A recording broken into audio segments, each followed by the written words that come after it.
അമിതമായ ലഹരി ഉപയോഗം, അമിതമായ മദ്യപാനം, ഇവ മൂലം പലരുടെയും ജീവിതത്തിൽ കോട്ടങ്ങൾ മാത്രമേ ഉണ്ടായിട്ടുള്ളൂ.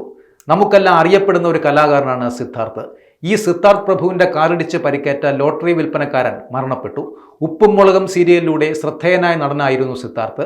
ഇദ്ദേഹത്തിൻ്റെ കാറിടിച്ചാണ് ഗുരുതരമായി പരിക്കേറ്റ് ചികിത്സയിലായിരുന്ന ലോട്ടറി വിൽപ്പനക്കാരൻ മരണപ്പെട്ടു പോയത്.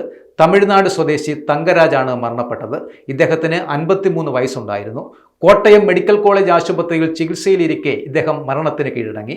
ക്രിസ്മസിന്റെ തലേന്ന് നാട്ടകത്ത് വെച്ചുണ്ടായ അപകടം ഒടുവിൽ ഒരു ജീവൻ കവരുന്നതിലേക്ക് എത്തുകയായിരുന്നു. കഴിഞ്ഞ ഡിസംബർ 24, അതായത് ക്രിസ്തുമസിന്റെ തലേന്ന് രാത്രിയായിരുന്നു നാടിനെ നടുക്കിയ ഈ ദുരന്തം സംഭവിക്കുന്നത്. കോട്ടയം നാട്ടകം ഗവൺമെന്റ് കോളേജിന് സമീപത്തുകൂടി അമിത വേഗതയിൽ പാഞ്ഞെത്തിയ കാറ് നിയന്ത്രണം വിട്ട് വഴിയരികിൽ നിൽക്കുകയായിരുന്ന തങ്കരാജിനെ ഇടിച്ചു തെറിപ്പിക്കുകയായിരുന്നു. ഇടിയുടെ ആഘാതത്തിൽ ഗുരുതരമായി പരിക്കേറ്റ ഇദ്ദേഹത്തെ ഉടൻ തന്നെ നാട്ടുകാർ ചേർന്ന് ആശുപത്രിയിൽ എത്തിച്ചുവെങ്കിലും ദിവസങ്ങൾ നീണ്ട പോരാട്ടത്തിനൊടുവിൽ മരണം സംഭവിക്കുകയായിരുന്നു. ഈ അപകടം നടക്കുന്ന സമയത്ത് സിദ്ധാർത്ഥ് പ്രഭു മദ്യലഹരിയിലായിരുന്നുവെന്ന് പോലീസ് നേരത്തെ തന്നെ കണ്ടെത്തുകയും ചെയ്തിരുന്നു. വൈദ്യ പരിശോധനയിലും ഇത് തെളിഞ്ഞതോടെ നടനെതിരെ കേസ് രജിസ്റ്റർ ചെയ്യുകയായിരുന്നു.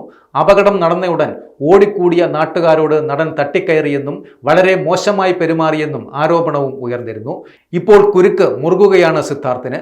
അപകടം വരുത്തിയതിന് ജാമ്യം ലഭിച്ചിരുന്നുവെങ്കിലും പരുക്കേറ്റയാൾ മരിച്ച സാഹചര്യത്തിൽ സിദ്ധാർത്ഥിനെതിരെ കുരുക്ക് മുറുകുകയാണ്. നിലവിലുള്ള വകുപ്പുകൾക്ക് പുറമെ മനഃപൂർവ്വമല്ലാത്ത നരഹത്യാ കുറ്റം കൂടി ചുമത്തി പോലീസ് കേസെടുക്കും. ഇതോടെ നിയമ നടപടികൾ കൂടുതൽ കടുക്കുമെന്നും ഉറപ്പായിട്ടുണ്ട്. കോട്ടയം ഈസ്റ്റ് പോലീസാണ് കേസ് അന്വേഷിക്കുന്നത്.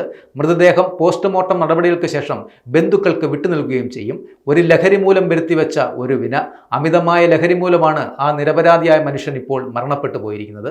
ജീവിക്കാൻ വേണ്ടി റോഡിൻ്റെ ഒരു സൈഡിൽ നിന്നൊരു മനുഷ്യനെയാണ് ഈ വണ്ടി ഇടിച്ചു കയറ്റിയത്.